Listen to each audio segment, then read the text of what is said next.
और नाज़रीन इस वक्त हमें ज्वाइन कर रहे हैं नैयर हुसैन बुखारी साहब। आप साबिक चेयरमैन सेनेट हैं और मरकज़ी secretary general Pakistan People's Party. Sir अस्सलाम वालेकुम नैयर साहब, thank you so much for joining us sir. सबसे पहले तो नैयर साहब आपको बहुत बहुत मुबारक हो, आज मुर्तज़ा वहाब साहब ने मेयर कराची की हैसियत से अपने ओहदे का हल्फ भी उठा लिया और साथ साथ जो कंटेंडर थे उनके और जो जमात इस्लामी है वो इल्ज़ामात तो आयद कर रही थी रिगिंग के हवाले से, और वो कह रहे थे कि जी कराची की जो अवाम है उसके मैंडेट को चोरी किया गया है और अब पूरा मुल्क और अहले कराची की पुश्त पर होगा। तो सर इन एलिगेशंस के हवाले से अब इसको कैसे एड्रेस किया जाएगा जो ये इल्ज़ामात लगाए जा रहे हैं आप पे? Thank you. बिलाशुबा कराची का जो मेयर है इलेक्टेड मेयर है, under the law under the constitution वो इलेक्टेड मेयर हैं। हारने वाला इल्ज़ामात तो लगाता है लेकिन इल्ज़ामात को इस्टेब्लिश करें ना, इस्टेब्लिश करें कि कोई रेगिंग हुई है। और वो जो इल्ज़ाम लगाते हैं वो अभी तो कोर्ट्स में चले गए हैं।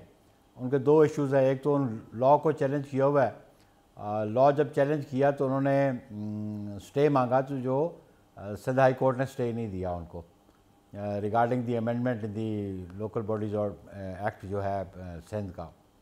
सेकेंडली उन्होंने कहा कि कुछ लोगों को जबरन रोका गया, कत्ल का जो जबरन नहीं रोका गया। कोई एक कंप्लेंट फ़ाइल हुई है किसी की जानिब से जो वॉलंटरीली नहीं आए या उन्होंने वोट नहीं किया, उनका डिसएग्रीमेंट था अपनी जमात की क़यादत से भी और उनका डिसएग्रीमेंट था जमात इस्लामी से भी। पर नहीं साहब, आपको हैरत नहीं हुई कि वो वोट के लिए आए नहीं? बिल्कुल हैरत की बात है। ये देखें ना, ये उनका आज़ादाना फेल है ना। अगर कोई जबर होता तो जबर की कोई कंप्लेंट है कोर्ट से? अगर एक बंदे ने भी कोई कंप्लेंट फाइल की हो कि मुझसे जबर किया गया हो, या वो इलेक्शन कमीशन में उन्होंने कोई ख़त लिखा होता, कोई एप्लीकेशन दी होती, तो वो तो वॉलंटरीली नहीं आए क्योंकि उनका पीटीआई जो अलायंस में जमात इस्लामी के साथ गई उनका डिसएग्रीमेंट था। वो जमात इस्लामी की क़यादत को मेयर बनाने को तैयार नहीं थे, वो एक्सेप्ट नहीं थे। उन्होंने अब्सटेन किया, वोटिंग से अब्सटेन किया, और जो नंबर ऑफ वोटिंग्स जो थी, जो वोट कास्ट हुए, उसमें से पाकिस्तान पीपल्स पार्टी को मेजॉरिटी मिली और डिफरेंस हमारा और हाफिज़ नईमुर रहमान साहब का बड़ा वाज़ेह है। और इलेक्शन कमीशन ने उनको नोटिफाई भी किया। उन्होंने साथ साथ खत भी लिखा इलेक्शन कमीशन को, ओथ भी ले लिया जी। इलेक्शन कमीशन को जमात इस्लामी ने खत भी लिखा। सर खत लिखा है ना, तो वो उसको एग्जामिन करेंगे। सिर्फ खत लिखना काफ़ी नहीं है, इनको एस्टैब्लिश करना पड़ेगा कि कोई रेगिंग हुई है, या वो जिनके बारे में ये कहते हैं दे शुड कम फॉरवर्ड ना। उनमें से कोई सामने आया पीटीआई के मेंबर जिन्होंने अब्सटेन किया? जब हार जाए तो इल्जाम लगाना शुरू कर दें। इस सिनेरियो में नैयर साहब, can you rule out coercion? मतलब दबाव का एक जो एलिमेंट होता है हमेशा, वो आप रूल आउट कर सकते हैं? देखिए जी, पॉलिटिक्स दबाव में होती है, we are used to it, and हमारी लीडरशिप में वो कैपेसिटी है कि इश्यूज क्रॉप अप होते हैं, how to tackle with the issues, और हम पॉलिटिकली डील करते हैं, हम डेमोक्रेटिकली डील करते हैं इश्यूज पे। न तो हम जबर इस्तेमाल करते हैं, ना हम जबर पे बिलीव करते हैं। Right sir. नैयर साहब, मूविंग फॉरवर्ड, बजट के हवाले से भी बड़े रिजर्वेशन थे। बिलावल साहब के स्वाद के जलसे में भी वो रिजर्वेशन सामने आए, जो हुकूमत के साथ हैं, आप उनके इत्तेहादी भी, आप हुकूमत का हिस्सा हैं। बजट के हवाले से एहसन इकबाल साहब कह रहे थे कि जब प्रिपरेशन हो रही थी, इसकी तैयारी हो रही थी, अप्रूवल की तरफ जा रहा था, तो कंसेंसस हुआ था। और वज़ीर आला सिंध के हवाले से कहा उन्होंने कि जी वो उनकी डिमांड्स को भी काफ़ी हद तक केटर किया गया और आप लोग की अप्रूवल से ही बजट मंजूर हुआ, तैयार हुआ। तो आप लोग को अब अचानक से ऑब्जेक्शंस क्यों उठने शुरू हो चुके हैं?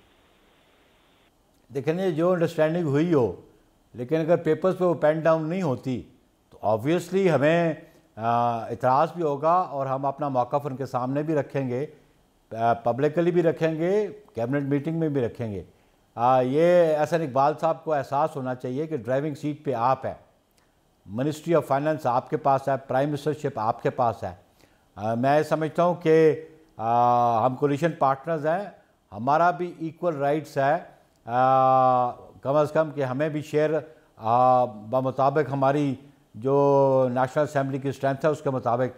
एहसन इकबाल साहब को मैं याद कराता हूँ कि इस्लामाबाद को देख लें, जहाँ के से मैं इलेक्शन कंटेस्ट करता रहा, जहाँ से मैं MNA रहा, जहाँ से मैं सेनेटर रहा, कोई कभी आपने कोऑर्डिनेट किया हमारे साथ या हमें कुछ डोल आउट किया कि जनाब ये आपके डेवलपमेंट प्रोजेक्ट्स हैं? सिंगल प्रोजेक्ट्स जो है वो नहीं दिया गया, ना उन्होंने कंसल्टेशन जो पीपल्स पार्टी इस्लामाबाद में है या हमारी लीडरशिप है उनसे बात की हो।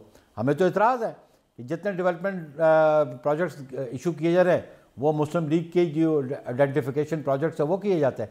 पीपल्स पार्टी का एक प्रोजेक्ट इस्लामाबाद में भी नहीं है। तो मुझे तो इस्लामाबाद में बैठे हुए एहसन इकबाल से उनकी कैबिनेट से गिला है। तो सर ये रिजर्वेशंस कैबिनेट मीटिंग्स में रेज हो रही थी? ऑब्वियसली देखिए जी, जो रेज हुई और फिर उनको इम्प्लीमेंट नहीं किया गया, उन पेपर्स नहीं लाया गया, तो इसीलिए चेयरमैन बिलावल भुट्टो ने पब्लिकली कहा कि हमारी रिजर्वेशंस हैं। हम एक्सपेक्ट कर रहे थे कि जो फ्लड्स के इश्यूज थे जिन पे हमें प्रॉब्लम फेस कर रहे थे, जिनके लिए हमें फाइनेंसिस ज़रूरत है, वो फाइनेंसिस फेडरल बजट में एलोकेट होनी चाहिए थी।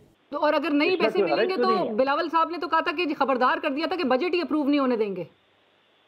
ऑब्वियसली देखें ना, जब हम गवर्नमेंट में बैठे हैं तो ये इक्वल रिस्पॉन्सिबिलिटी है जो जो जो उसमें अलायंस में बैठे हैं, और जो अलायंस में बैठे हैं they want their share in PSDP.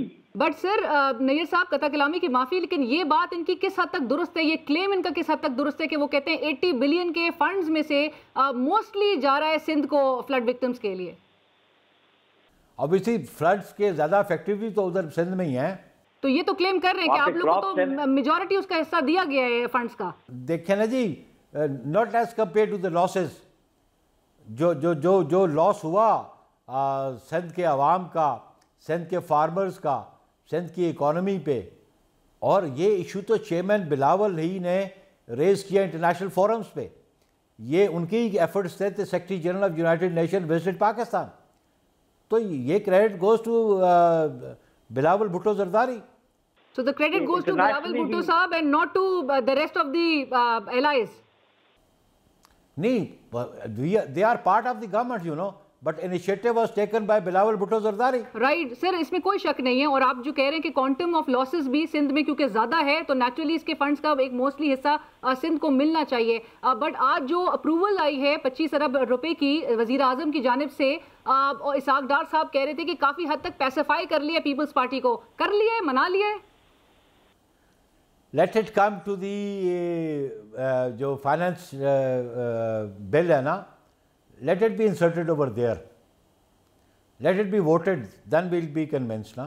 Sir उसमें चैलेंज जुबानी बातें हैं सिर्फ यानी कि मुश्किल वक्त एक फेस कर सकती है हुकूमत और पीपल्स पार्टी एक टफ टाइम दे सकती है। देखिए ना जी, बजट की जो फाइनेंस बिल की जो प्रोविजंस हैं वो क्लॉज बाय क्लॉज पास होती हैं, नेशनल असेंबली उनको पास करती है। जब वो पास करेंगी तो फिर इत्मीनान की कोई बात की जा सकती है ना। कबल अज़ वक्त हाउ करना इससे। राइट सर, और पास चूंकि आप लोग की रिजर्वेशंस, यानी कि आपकी गुफ्तगू से लग रहा है नैयर साहब कि अभी भी जो रिजर्वेशंस तहफ़्फ़ुज़ात हैं वो कम्प्लीटली रिजॉल्व नहीं हुए हैं, वो एड्रेस नहीं हो सके। देखें जी, वो एड्रेस तो तब होंगे जब वो जो कमिटमेंट्स हैं वो through piece of legislation enactment आ जाएगी तो वो सारी कौम के सामने आ जाएगी। अगर वो फाइनेंस बिल जो है वो उसमें ये इंसर्ट नहीं होता और वो बिल पास नहीं होता तो फिर हम कबल अज़ वक्त कैसे कह सकते हैं। बिल्कुल ठीक बात है। बट नैयर साहब एक और सवाल इससे मुताल्लिक, प्राइम मिनिस्टर के हवाले से, उनकी इंटेंशंस के हवाले से बिलावल साहब ने कहा कि अगरचे उनको कोई डाउट नहीं है उनकी इंटेंशंस पे, लेकिन उनकी टीम के हवाले से उन्होंने ज़रूर अपनी रिजर्वेशंस का इजहार किया। कौन आपके ख्याल में ऑब्स्टिकल्स क्रिएट कर रहा है? देखिए जी, ये तो हम समझते हैं कि प्राइम मिनिस्टर साहब शुड लुक इनटू इट और देखिए कि आप उनकी जो कैबिनेट मेंबर्स हैं उनसे जो इन रिलेशंस को मतलब है कि थोड़ी दूरी पैदा करना चाहते हैं। Peoples Party with all open heart इनको सपोर्ट करती रही है और सपोर्ट किया भी, और मैं समझता हूँ कि ये एफर्ट्स भी आसिफ अली जरदारी साहब के थे कि बाय वोट एक प्राइम मिनिस्टर को रिमूव किया गया by vote of no confidence, और ये गवर्नमेंट में आए और हमने सपोर्ट किया विद आर गुड इंटेंशंस कि हम ये डिलीवर करना चाहते थे मुल्क और कौम के लिए। और हम समझते हैं कि इनको बिल्कुल, इनके जो कैबिनेट मेंबर्स हैं उनको इस बात का ख्याल रखना चाहिए कि पीपल्स पार्टी बुनियादी तौर पे एक इम्पॉर्टेंट हिस्सा है इस गवर्नमेंट का, एंड विदाउट पीपल्स पार्टी ये गवर्नमेंट आगे नहीं चल सकती।